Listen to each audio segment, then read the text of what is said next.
Hai jirtu nagaa fi jaalalli araarri waaqayyo iddoo fi kallattii lafa jirtanitti isiniif haa baay'atu obboleeyyan koo hundumti keessan ni irrasni jedha namoonni YouTube channel kana faaraa taatan subscribe like share gochuudha gara maatii kootti dabalamaa isiniin jedha turtii ji'a tokko yookiin torbaan lamaatiif fi walitti deebineerra jechuudha innaa kanaafi hundumti keessanuu mee subscribe godhaa like godhaati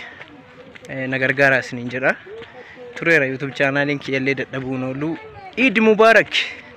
baga itti isin gahe hundumti keessan hordoftoonni wanta musliimaa kataatan hundumti keessan isiniin jenna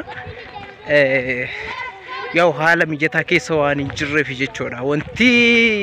YouTube irratti viidiyoo tokko gallakkisuu dhiisee fi qormaata wal qabatee qo'annaa wantoota garaa garaatiin jechuudha sanii fi hin dhufneeyyuu amma gara YouTube itti deebi'eera jedha mee hundumti keessanuu mee like godhaa namoonni ilaaltan akkasumas isiniin jenna Eid Mubarak kanaaf isiniin jenna obboleeyyan kiyyaa fataa isiniin jenna haala mijataa keessan turre kana dura kanaaf yaw amma deebi'eera mee like share subscribe dhaan na duuba dhaabbadhaa isiniin jedha yaa akkuma argitan inni na duuba kun safara jechuudha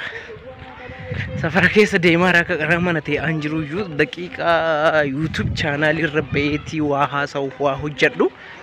nan dhabe jechuudha sababbi isa irraa kan ka'e jechuudhaani yaw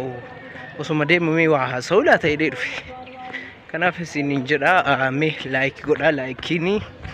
like subscribe gochuu hin dagatinaa isiniin jedha baay'ee isin jaaladha amma viidiyoo biraatti walitti deebinuu fi amma gara YouTube itti deebi'ee jira jechuudha isiniin jenna eessa baddee maaf hojjennee warroonni jettanii amma deebi'eera jechuudha like subscribe gochuun